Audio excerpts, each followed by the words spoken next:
Vamos a empezar entonces con la clase.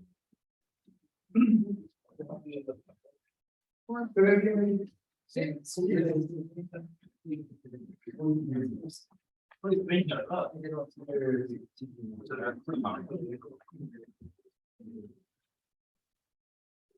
Estábamos en el tema de la filosofía cristiana, lo cual es válido en general para materiales como el acero, los bioarmados. Casi todos han tomado los bioarmados, están familiarizados con el método de factores de carga y resistencia. Y hay que último factor de pasado. Y bueno, los que vienen en módulo 1 ya saben a qué me refiero. Entonces, ¿cuál es la esencia de la filosofía del método de factores de carga y resistencia? Primero debo cumplir esta ecuación que la resistencia requerida sea menor o igual que la resistencia disponible.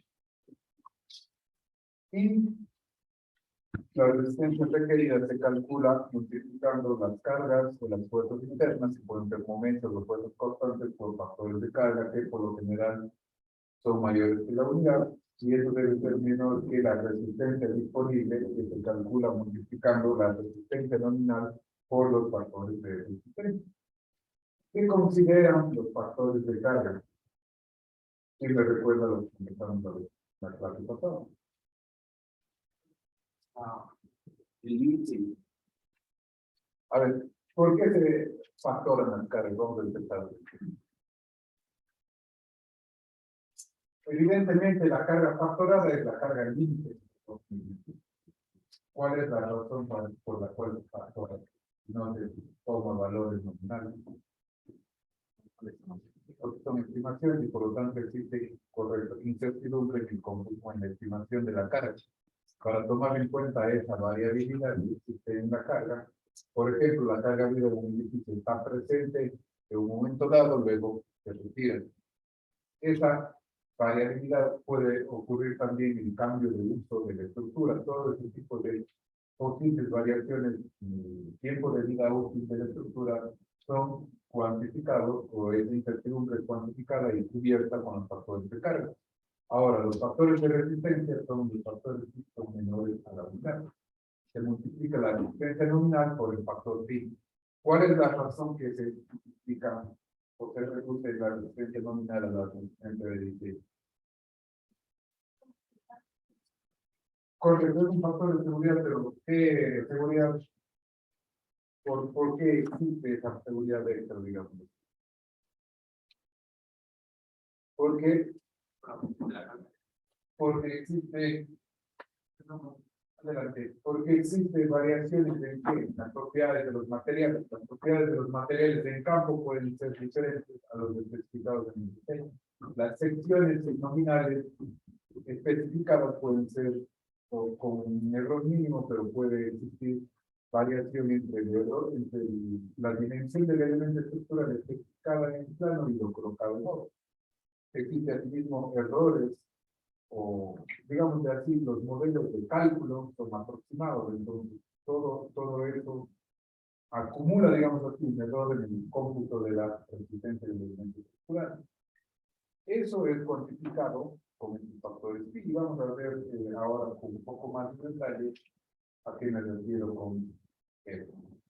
Hasta aquí habíamos visto la clase pasada, no sé si hay alguna pregunta. Esto como introducción a la filosofía del diseño, y como digo, lo que acabamos de conversar es válido para cualquier otro material bajo el diseño por el método de MTD. Entonces, vamos a ver que ¿Qué son las combinaciones de carga?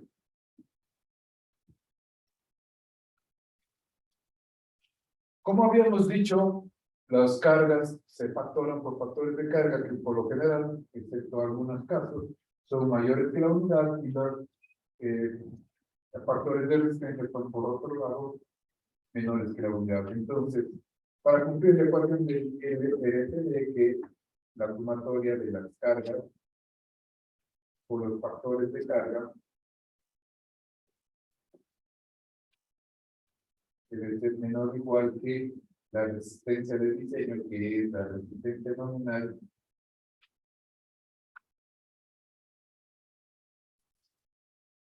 por los factores de reducción de factores de resistencia.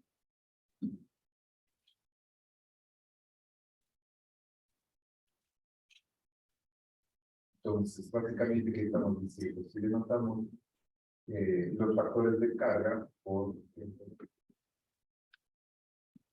gamma y las cargas simplemente por Q, esto debe ser menor o igual que los factores de resistencia multiplicado por la resistencia nominal.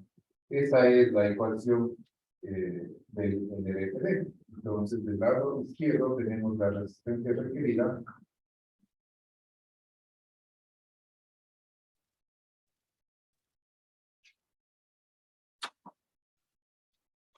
y del lado derecho la resistencia de diseño.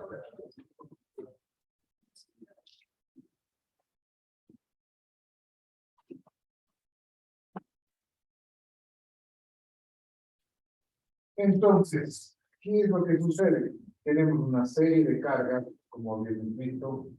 ¿Qué tipos de carga nos mantenemos? Arriba, Tenemos la carga muerta, la mitad. correcto, tenemos la carga muerta.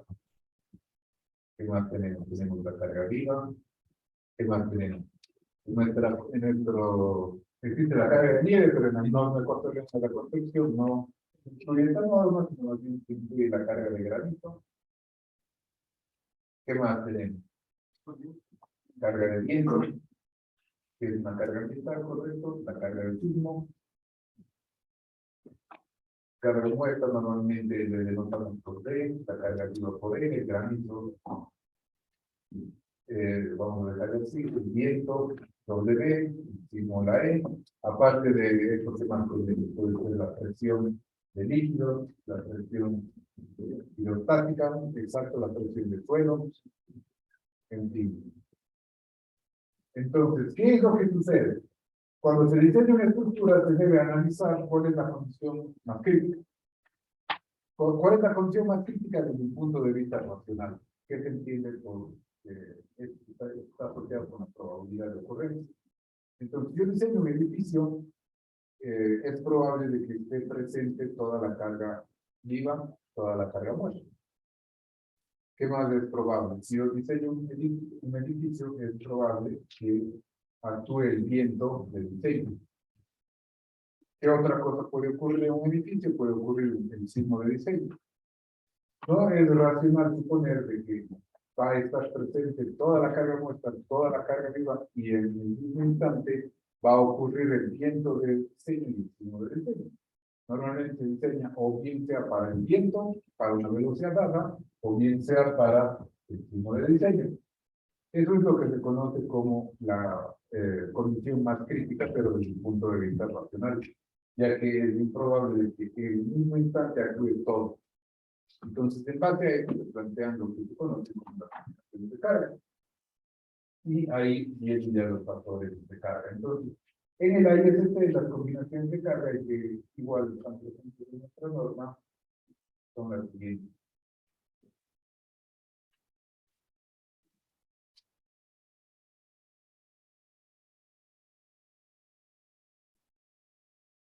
Típicamente tenemos 1.4 de la carga muerta, 1.2 de la carga muerta más 1.6 de la carga viva. Y hay la condición de más 0.5 la carga de techo. O sea, 0.5 se refiere a, como decimos de paréntesis, la carga de techo. L es la carga viva en el techo, en la cubierta. Igual 1.2 de la carga muerta más 1.6 de la carga de techo más 0.5 de la carga viva, que es de la carga viva en el techo. ¿Qué era el terreno? Carga viva del techo. Tenemos la combinación de carga de viento. 1.2 de la carga muerta más 1 de la carga de viento y más 0.5 de la carga del techo. 0.9 de la carga muerta y 1 de la carga de viento. Y lo mismo en cuanto a la carga sísmica. 1.2 de la carga muerta más 1.0 de la carga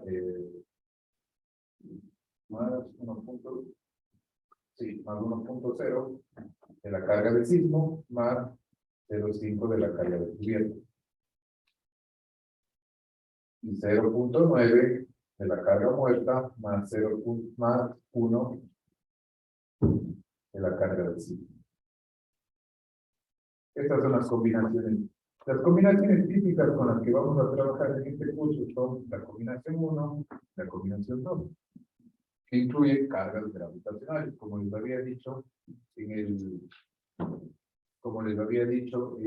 la introducción. En este curso vamos a estudiar el diseño de estructuras de acero sometidas a cargas gravitacionales.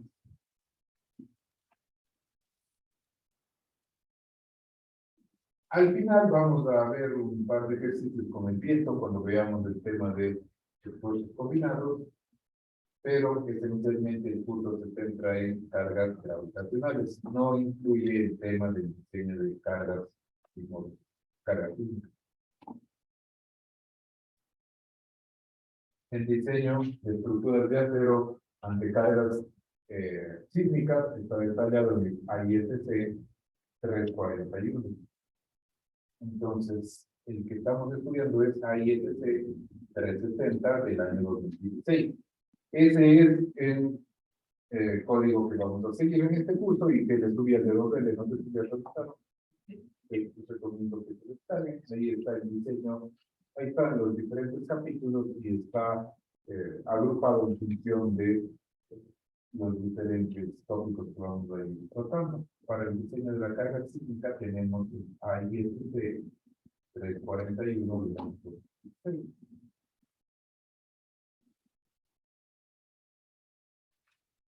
Entonces, ¿qué nos dice respecto de las combinaciones de carga? Vamos a ir analizando las dos primeras, son cargas simplemente gravitacionales.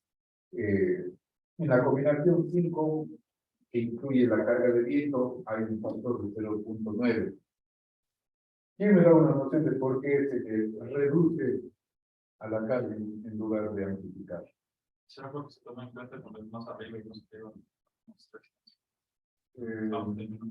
Va por ahí, pero no es exactamente. Porque el viento en un momento cambia, como que aguanta un poco del peso. Exactamente, esa es la razón.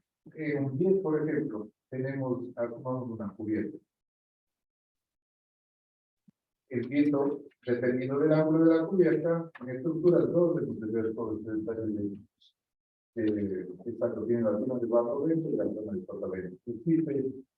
Dependiendo del ángulo de inclinación, la posibilidad de que el viento actúe hacia arriba. Y como el peso actúa en la dirección opuesta, es desfavorable considerar un factor de carga muerta mayor que la unidad. Lo más conservador es reducir. Por esa razón. ¿Se entiende? ¿Alguna pregunta?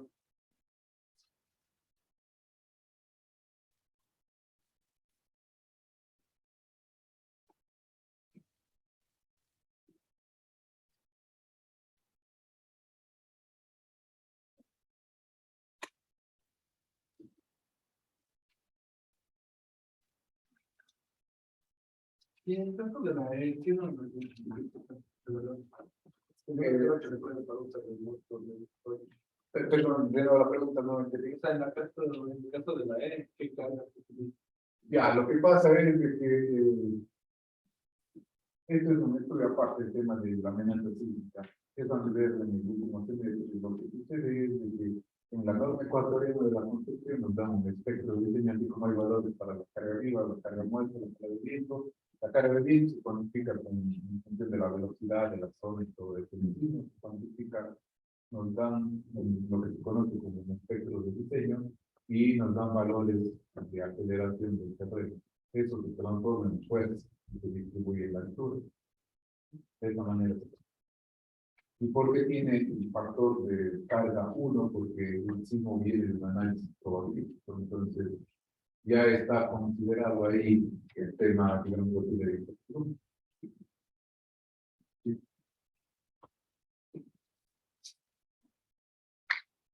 ¿Alguna otra pregunta?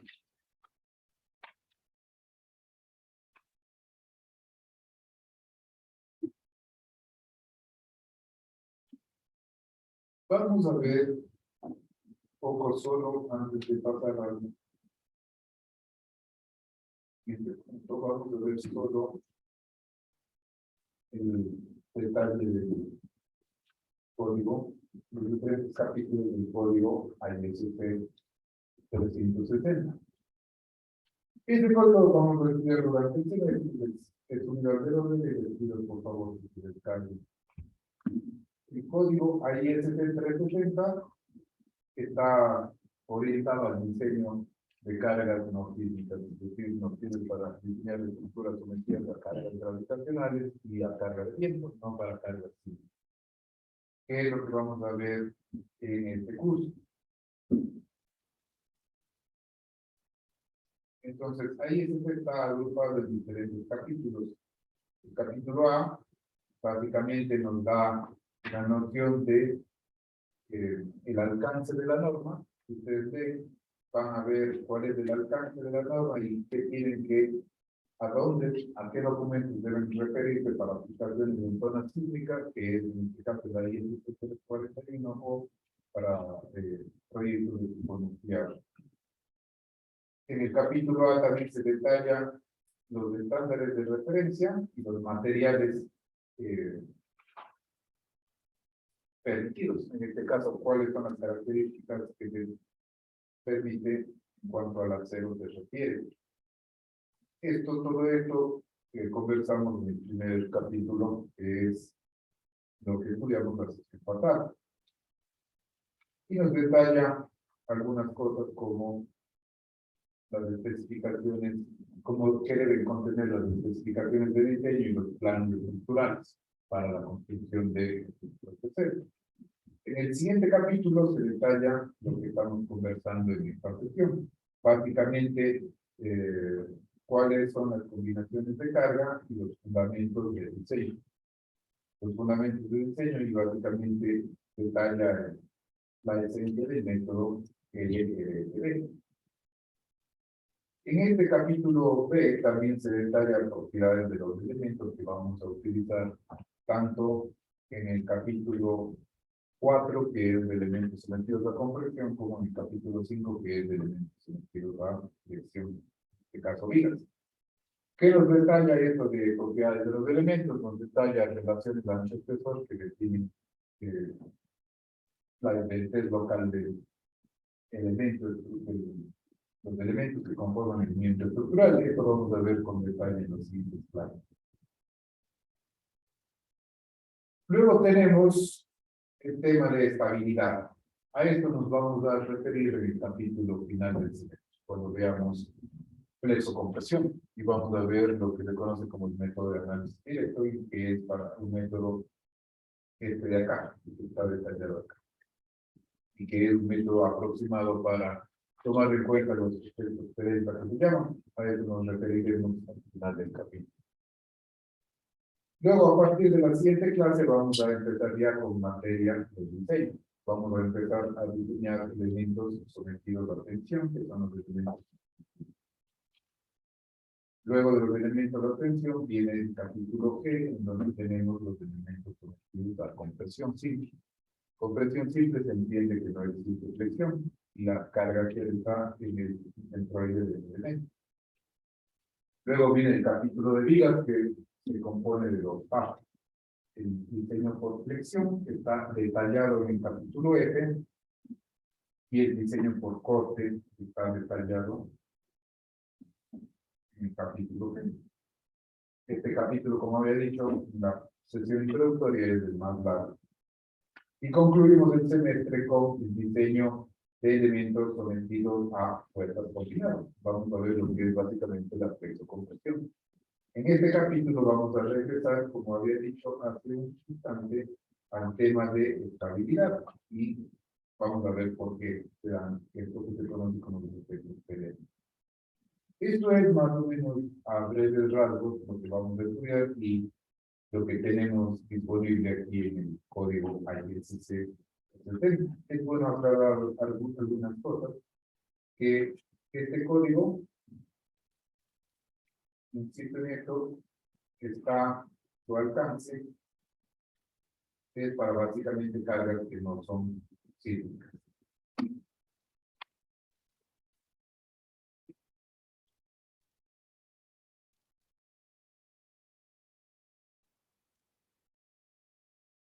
Básicamente, como dice aquí, la especificación ISC 360 se aplica para el diseño, fabricación y montaje de estructuras de acero o sistemas estructurales,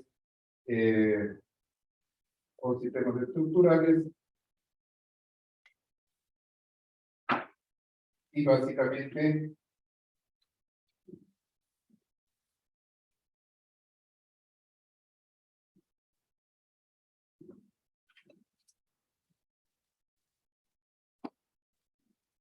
como digo,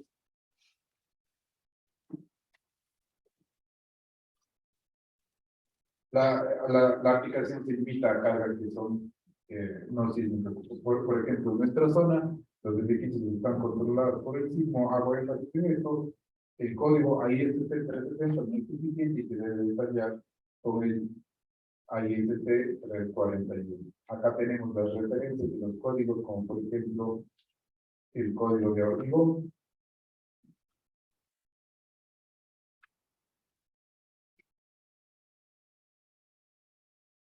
Y aquí tenemos el tema de los materiales que se consideran como acero estructural.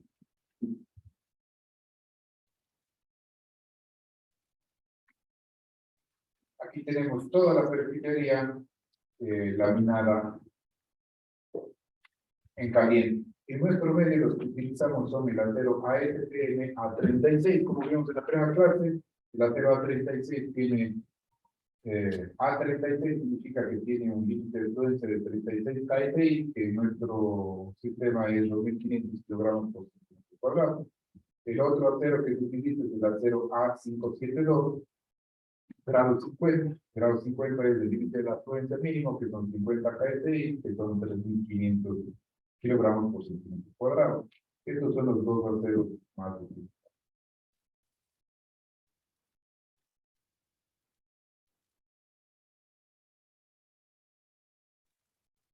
Eso como una breve descripción del código ISC 370. No sé si alguien tiene alguna pregunta.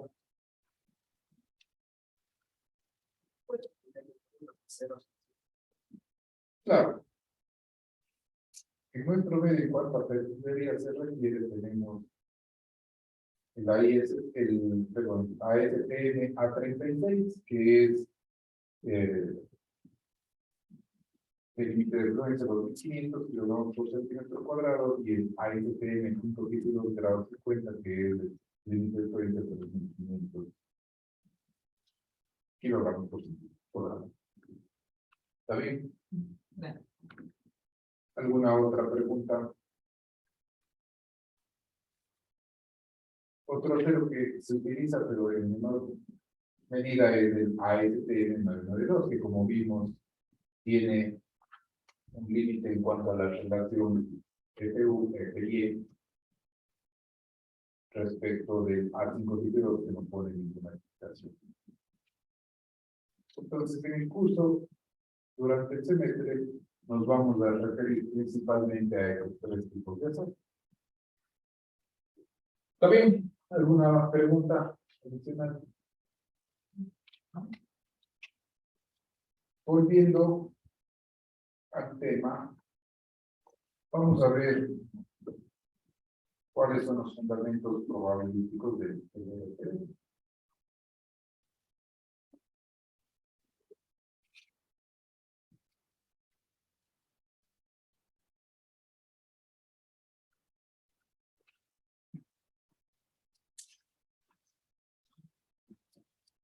Este tema del LRT es un tema bastante complicado y que acá damos simplemente una breve introducción de en qué consiste la parte teórica del método, cuáles son los fundamentos.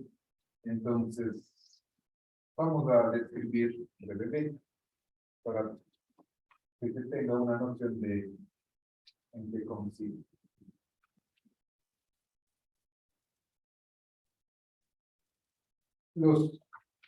Tanto los factores de resistencia, pongamos así, la definición de los factores de resistencia y los factores de carga obedece a un criterio de tipo probabilístico.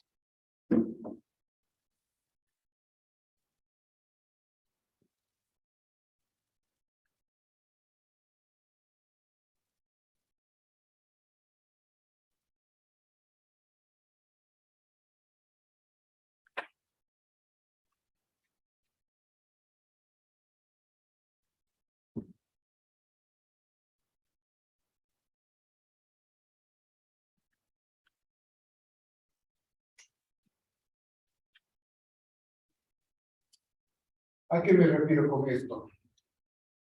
¿De dónde sale que la combinación 1 tenga un factor de 1.4? Que la combinación 2 tenga un factor de 1.2 y 1.6. Por otro lado, los factores phi, normalmente en estructuras de cero se utiliza el factor phi de 0.9 para estados límites asociados a la afluencia y 0.75 cualquier estado límite que involucre fractura de una conexión con un elemento estructural. ¿De dónde salen esos valores? Vamos a dar una noción en lo que queda de la clase. La definición de estos factores, tanto de carga como de resistencia, obedece a un criterio de tipo probabilístico. ¿Todos han tomado estadística? No, no, ya te tomado estadística. Ya, vamos a hacer brevemente hablar de cómo se está en el colegio, yo no sé, vamos a ver brevemente algunas ideas de estadística. ¿Qué es lo que sucede? Por un lado, la ecuación del LRT crea un sentido. Por un lado, que la resistencia requerida debe ser menor o igual que la resistencia existente. Entonces, por un lado tengo las demandas, es decir, las cargas que yo aplico en la estructura generan esfuerzos internos, generan fuerzas internas, que son las demandas sobre la estructura. ¿Estamos de acuerdo?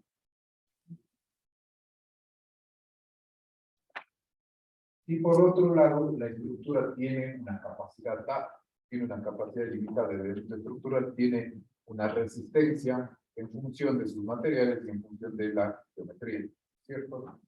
Por otro lado, tiene una capacidad limitada. ¿Qué debo yo buscar? Que la demanda nunca exceda la capacidad.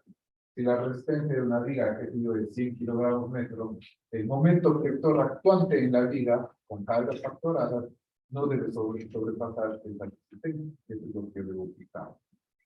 Mientras esté eso, estoy cumpliendo la ecuación del RTD y la estructura es segura. Ahora, siempre va a existir una probabilidad de que la demanda exceda la capacidad y ahí es en donde se produce el fallo en la estructura. ¿Cómo se establecen entonces los factores de resistencia y los factores de carga? Estableciendo valores bajos de probabilidad de fallo. Primero, es imposible garantizar que la probabilidad de fallo sea cero. Estamos todos conscientes de que siempre es probable que la carga viva sobrepase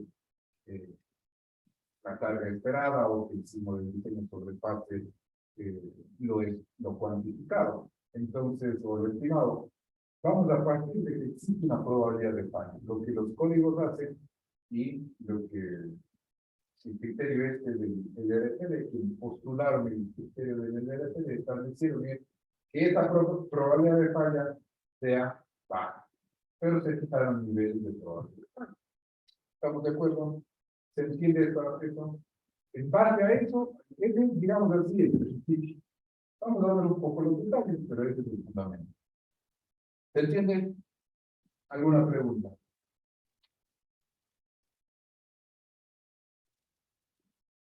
Bien, entonces, ¿qué es lo que sucede? ¿Cómo se estiman las cargas? ¿Cómo se estiman las cargas?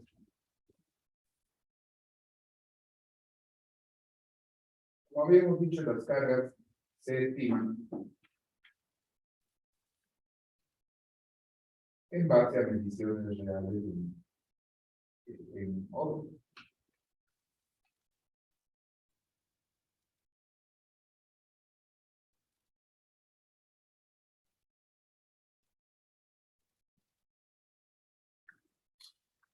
Entonces, ¿qué es lo que sucede?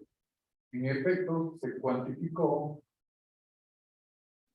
en un número elevado de edificios cuál es la carga de ocupación. Vamos a referirnos por un minuto a la carga viva, que es un poco más fácil de entender.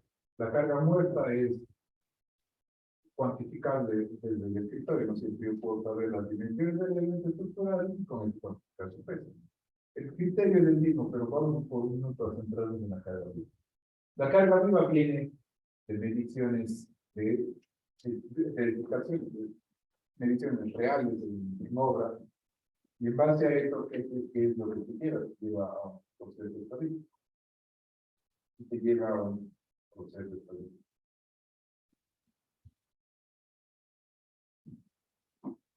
¿A qué me refiero? Asumamos que tengo, qué sé yo, 100 edificios que voy a analizar. Voy a medir en cada edificio cuál es la carga de un piso determinado. Sí. Si tengo 100 edificios, ¿creen que voy a medir el mismo valor en todos ellos? No, no es cierto. ¿Qué sé yo? Voy a un edificio A, mido de un piso dado 80 kilogramos por metro cuadrado. En otro edificio, en un instante dado, está a 100 kilos, la carga representa algo equivalente a 100 kilogramos por metro cuadrado. Y así, si tengo varios edificios, voy a tener 100 datos diferentes. ¿Estamos de acuerdo con esto? Entonces, ¿qué es lo que se refiere con esto del manejo estadístico? Se puede construir lo que se conoce como una distribución de frecuencia.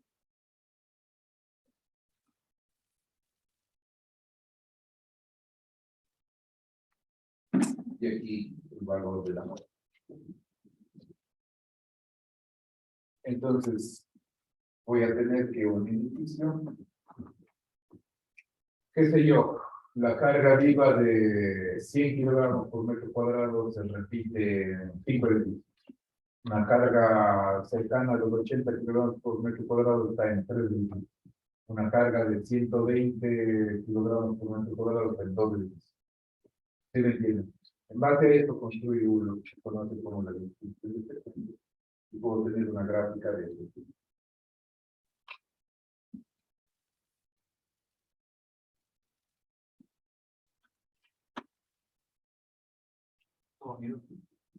Sí. Depende cómo le gráfico. Sí se entiende esta gráfica, pero ¿a qué me refiero? Entonces, esto obedece a una distribución de frecuencia. ¿Qué quiere decir esto? Que la carga viva, o en general una carga, es una variable aleatoria. ¿Qué quiere decir que la variable sea aleatoria? Su valor no está definido. ¿Sí? Su valor no es determinístico. Tiene un rango de variación. Entonces, ese ejemplo es relativamente fácil de entender en la carga viva. Ahora veamos del lado de la carga muerta. ¿Qué puede variar? ¿Por qué existe variabilidad en la carga muerta? Porque las dimensiones ¿qué es lo que sucede? Cuando tengo un elemento estructural, yo quiero cuantificar su volumen. ¿Qué es lo que sucede? Yo hago un volumen por un peso específico, pero el peso específico de los materiales quisiéramos que fuese constante, pero existe una variabilidad. Hagan de cuenta, si yo tengo un edificio de hormigón armado, en el hormigón es un poco más fácil de entender. Si yo quiero sacar, ¿cómo cuantifico la resistencia del hormigón con los cilindros? Si yo tomo de la misma cochada 10 cilindros, la resistencia no es exactamente la misma, existe una variabilidad. ¿Cierto? Puedo sacar una media y un estándar. Lo mismo va a suceder con los pesos volumétricos, los pesos específicos de los materiales. ¿Sí? Entonces, eso que me conlleva a que tanto la carga viva como la carga muerta sean variables de tipo aleatorio. ¿Sí?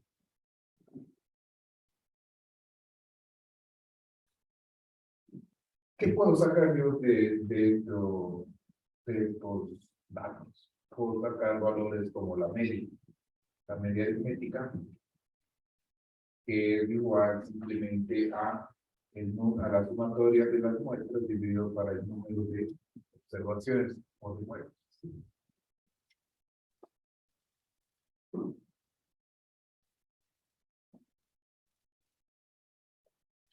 ¿Qué más tengo? La desviación estándar o la varianza. Pongamos la desviación estándar. ¿Qué es la media aritmética? Una medida de diferencia central. ¿Qué es la desviación estándar? Una medida de dispersión.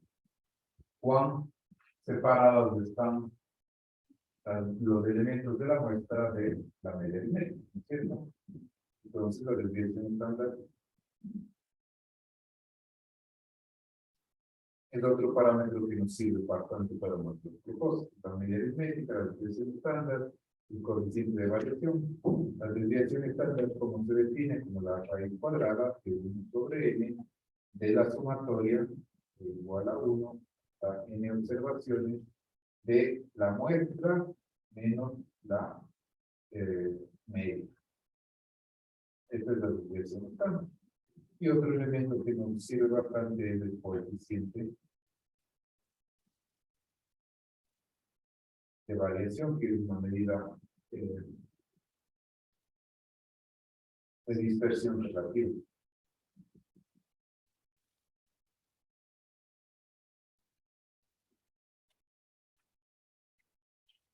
Que es la desviación estándar dividido para la media aritmética.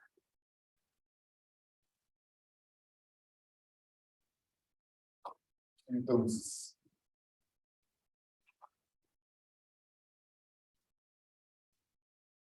ahora vamos a hablar, por esto es de cuanto a las cargas se refiere. ¿Qué sucede por el lado de la resistencia?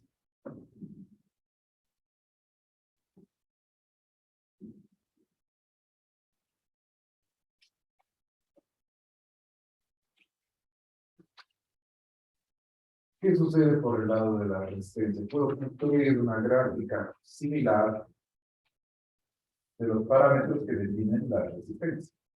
¿Qué nomás define la resistencia? Asumamos la resistencia de una viga.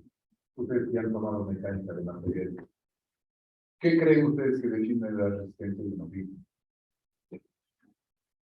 Pero si no es lógico. Asumamos que sea de acero. Él, digamos así, la geometría de las dimensiones, genera la geometría de la fricción.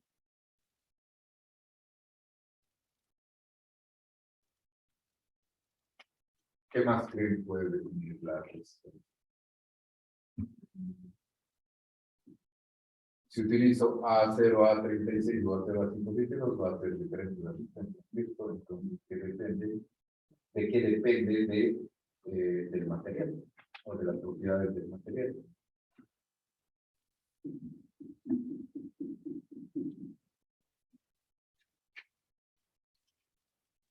Estamos de acuerdo, pero ¿qué sucede? Voy a la misma pregunta que hicimos. Si yo construyo un edificio de acero a 36, ¿qué es lo que sucede? Yo para verificar que el proveedor me esté en efecto vendiendo acero de calidad a 36, que debo hacer el ensayo de centímetros. Pero si realizo 10 ensayos, FIE no va a ser exacto 36 o 2500 kilogramos por centímetro cuadrado. Entonces existe una variabilidad en cuanto a FIE. ¿Qué quiere decir esto? Que las propiedades de los materiales son variables aleatorias. ¿Por qué le ponemos dentro de la misma categoría la geometría de la sección? Porque si yo compro un perfil, si compro 10 perfiles de la misma denominación y cojo un calibrador, voy a ver si existen variaciones de las dimensiones. Mínimas, pero va a existir. ¿Eso qué quiere decir? De que las dimensiones de nivelamiento estructural también son variables. ¿Me explico? Entonces, esto que conlleva a que exista una incertidumbre tanto en la cuantificación de la resistencia requerida o de la demanda en nivel estructural, cuanto a su resistencia de diseño se refiere. Existe una variabilidad tanto en la demanda cuanto en la capacidad de nivel. ¿Sí me explico? Entonces vamos a ver que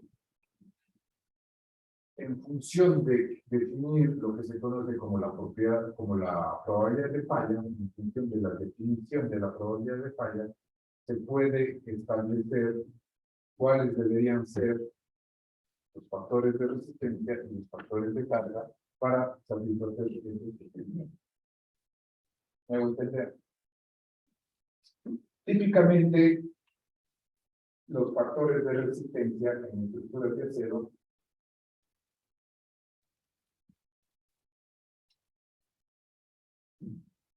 son dos.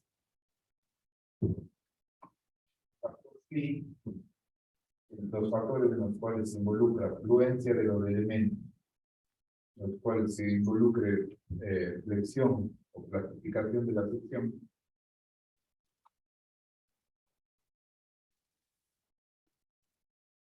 En los cuales se involucre pandeo. Cuando tengo estos estados límites, el factor phi en estructuras de acero es 1. En los estados límites en los que involucre fractura, el factor phi es de 0,75. ¿Estamos de acuerdo? ¿Alguna pregunta? Entonces, como vemos, yo puedo construir una distribución de probabilidades tanto de la demanda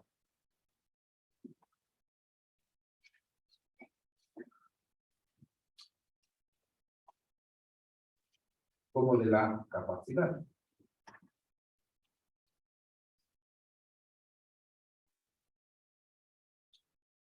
¿A qué me refiero con esto? Para ponerle más sencillo, digamos que estoy diseñando una viga. La viga está sujeta a cargas, tanto muertas como cargas vivas. En general, las cargas. Volviendo al ejemplo de las mediciones de los edificios. Si mido diferentes valores mido en diferentes edificios, voy a encontrar que tengo diferentes valores de la carga esperada, ¿cierto? Entonces, esto me da una curva de distribución de probabilidades por el lado de las demandas. Y por otro, acabamos de decir que los parámetros que definen la resistencia son asimismo variables aleatorias. Por tanto, la capacidad del elemento estructural no es un valor determinístico, sino más bien es una variable. ¿Estamos de acuerdo?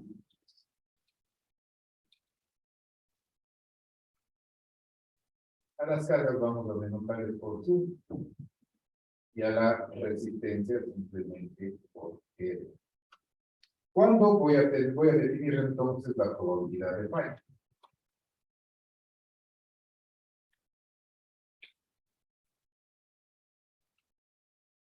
Denotado por el.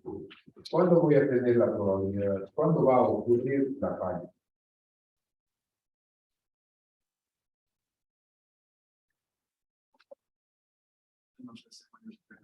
Cuando la demanda sea mayor que la capacidad.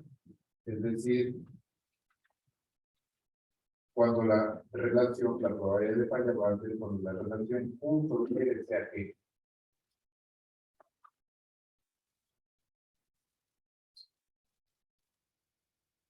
Mayor o menor que 1.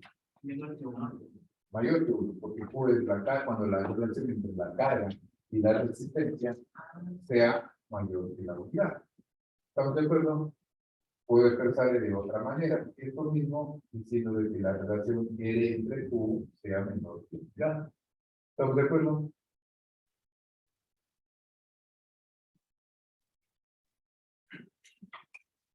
Simplemente esta es la probabilidad de falla, vamos a poner aquí P es igual a la probabilidad para indicar que es una distribución de probabilidades de que esto ocurra. Esta es una distribución de probabilidades. ¿Se entiende? ¿Qué es lo que sucede si es que yo extraigo, si es que aplico logaritmos a ambos lados de la desigualdad? Me queda que la probabilidad de falla va a ser igual a el logaritmo de la relación entre Q menos el logaritmo de la unidad. ¿Cuánto es el logaritmo de 1? 0. Entonces, cuando la relación entre R sobre Q sea menor que 0. Y me manejo con logaritmos, cuando la relación entre el logaritmo de R dividido para Q sea menor que 0, voy a obtener lo que es la falla. ¿Estamos de acuerdo?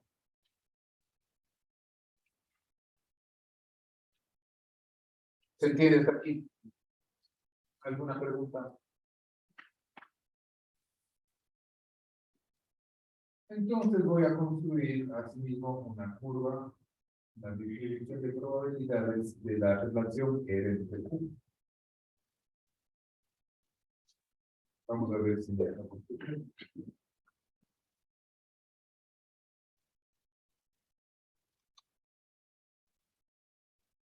Si grafico la distribución de frecuencias y la relación entre el logaritmo de R entre Q, vamos a suponer que voy a obtener una curva de...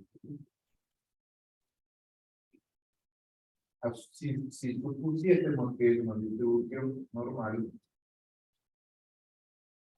este valor, el punto más alto, que representa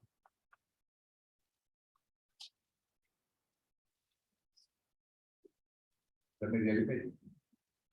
Bien. Este es el valor medio. Vamos a poner así. Logaritmo de R entre Q medio.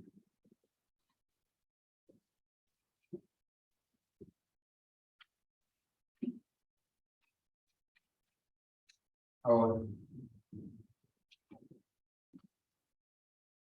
a ver si se entiende esto.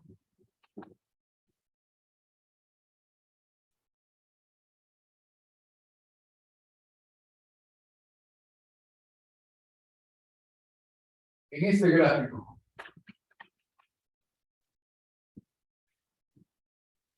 en el eje horizontal tengo la relación entre Q. ¿Desde dónde?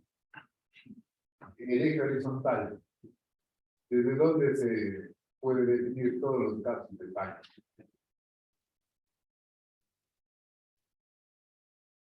¿El 0 a la derecha o el 0 a la izquierda? 0 a la derecha, que tendría que ser, le voy a pintar de color. Pero el 0 a la derecha, esto que está de rojo, ¿qué representa? ¿Falla o éxito? Éxito, no sé. ¿Y qué representa la falla? parte de acá. ¿Por qué? Porque esto me dice la definición. Esto de aquí es la probabilidad de falla. ¿Estamos de acuerdo?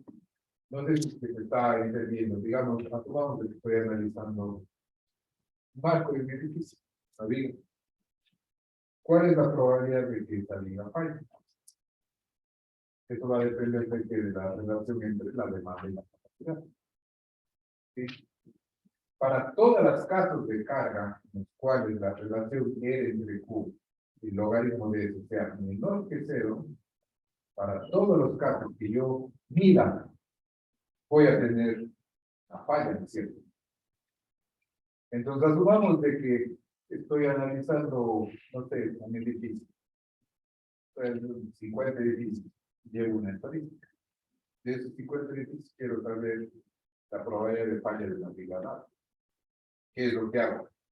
Miro todas las posibles combinaciones de carga presentes en la edificación.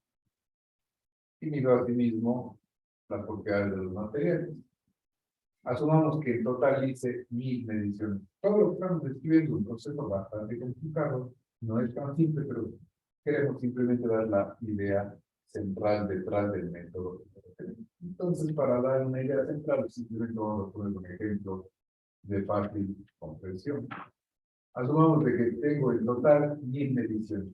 De esas 1000 mediciones, 2 o 3 llevaron al colapso del elemento y las 998 mediciones llevaron al éxito del elemento.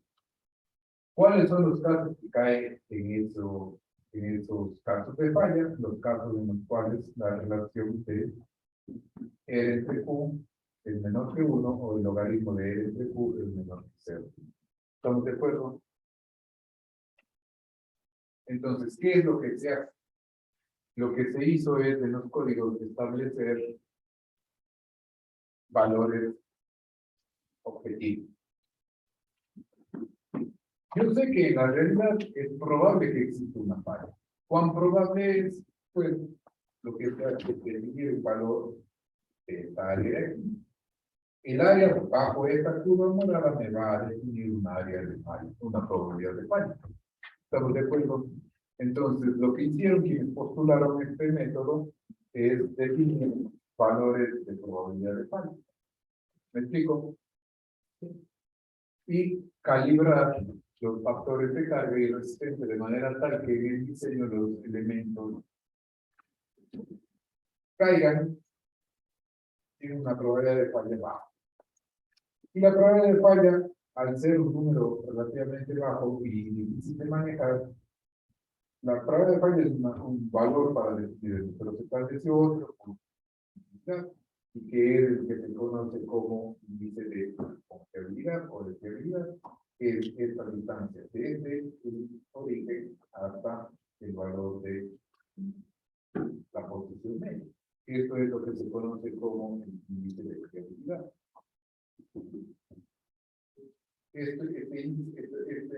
Esta longitud se denota por beta, que es el índice de fiabilidad, por la desviación estándar de la relación logaritmo. Entonces, este valor se conoce como el índice de confiabilidad o de fiabilidad. ¿Qué creen ustedes? Si yo me alejo, si este valor de beta es alto, ¿qué sucede con la probabilidad? Me alejo de la probabilidad de falla, ¿no es cierto? La probabilidad de falla va a ser más baja. Entonces, lo que se hizo es definir valores objetivos del índice de fiabilidad. ¿Para qué? Para que la probabilidad de falla o de colapso se mantenga baja. ¿Me hago entender? Entonces, ¿qué es lo que se postuló? Valores objetivos de beta.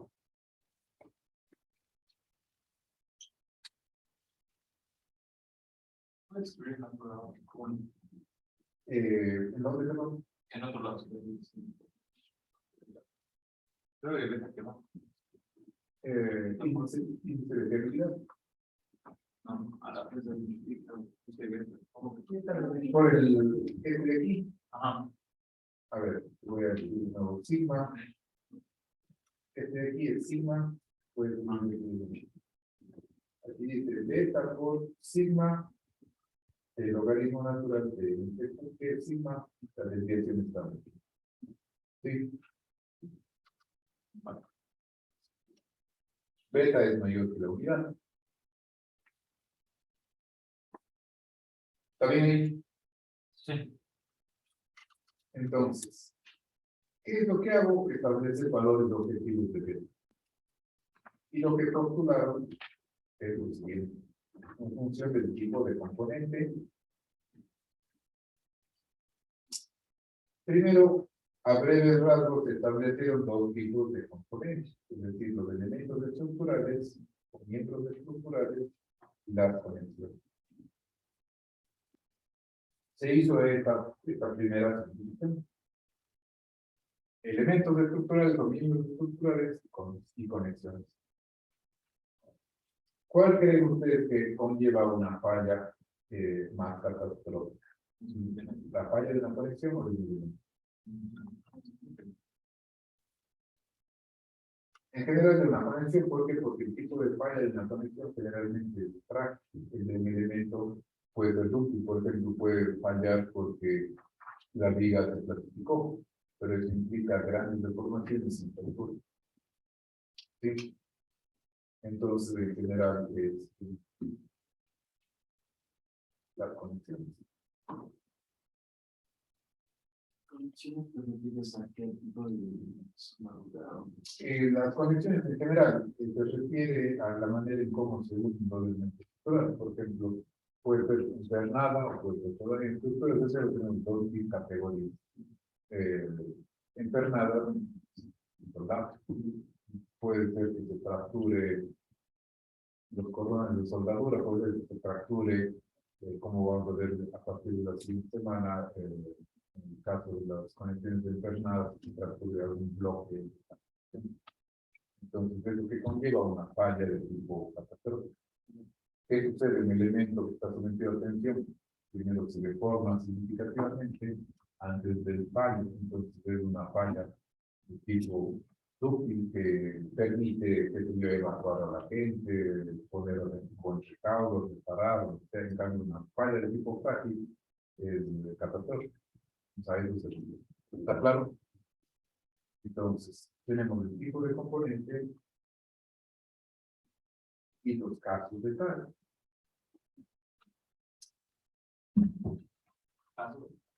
Ya vamos a ver.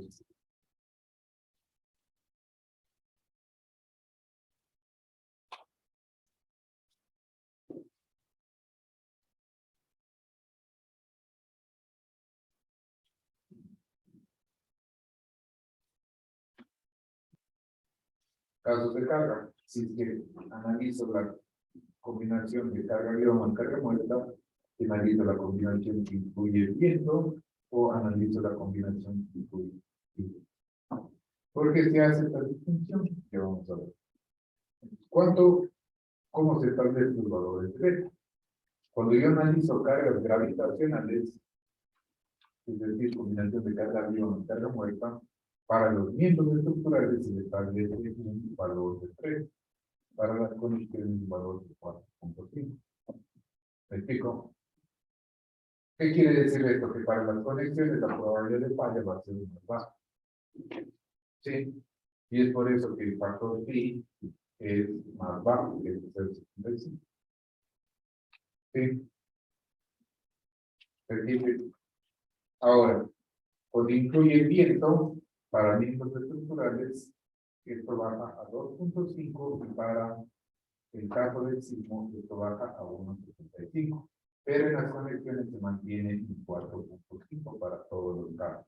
Es decir, ¿por qué se le baja el tema de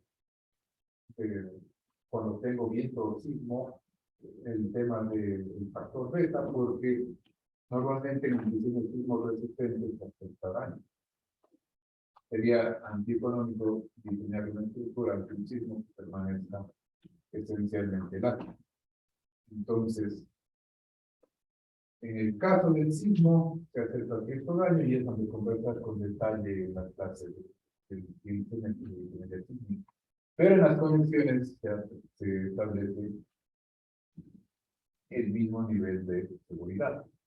Entonces, cuando hablábamos en la clase introductoria de la semana pasada de la estructura de vecina económica y de la red segura, ¿qué significa el término seguro? Básicamente está cumpliendo estos niveles, es decir, que está diseñado para tener una probabilidad de falla cuán baja, está definido por estos valores beta de índice de fiabilidad.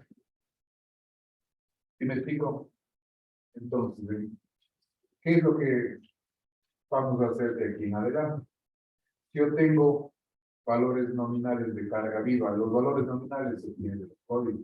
Que si yo te voy a diseñar una vivienda, la carga viva me parece que es 250 kilogramos por metro cuadrado. Ese es un valor medio, digamos así. Eso es lo que se conoce como la carga del servicio. La carga del servicio, la carga esperada.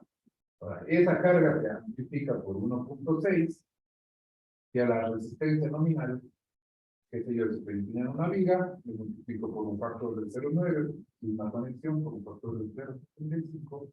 ¿Para qué? ¿Qué estoy diciendo? Que a la carga viva, al multiplicarle por 1.6 de los elementos estructurales por reducir el 0.9 y por 0.75, el resultado de ese diseño tiene este nivel de complejidad. Está asociado a una probabilidad de falla con un índice de fiabilidad de 3 para el caso de elementos estructurales y 4.5 para el caso de la desconexión. Esa es, digamos así, una definición algo precisa, o precisa, no algo, es una definición precisa desde el punto de vista teórico de qué me refiero con seguridad. No sé si me explico. Ahora, lo que hemos conversado en esta parte de la clase de los fundamentos del RFD es una forma muy sencilla de dar una noción de cómo se obtienen, cómo se calibran valores. Esto es un proceso estadístico bastante complicado que evidentemente sale de la clase. ¿Por qué? Porque las curvas de distribución de probabilidades no son definidas normalmente así como hemos planteado acá para dar una noción de cómo se obtiene, pero no es el objetivo determinar cuáles son los factores de resistencia y cuáles son los factores de carga, sino más bien es el objetivo simplemente entender cuál es el fundamento del driver. ¿Me explico? Preguntas, muchachos.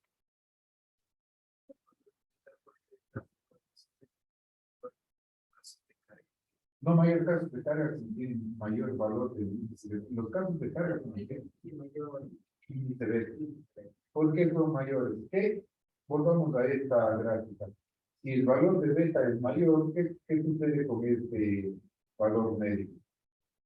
Se va, perdón, hacia la derecha. Eso que implica que esta probabilidad de falla va a ser menor.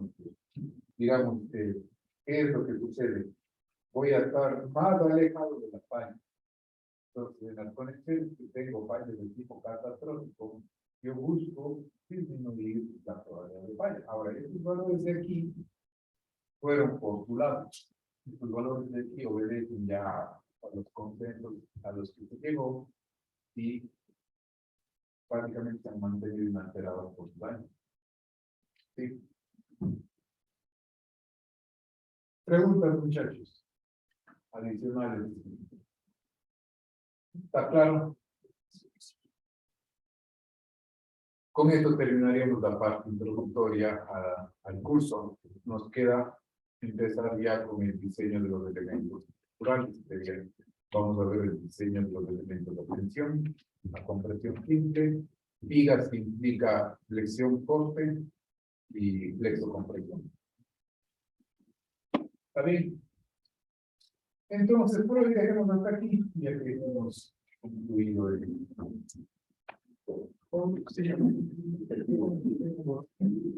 Ahora le voy a subir enseguida estas notas a los niveles, de repente le olvido alguien, por favor. Listo. Gracias, muchachos. Yo te escribí un correo.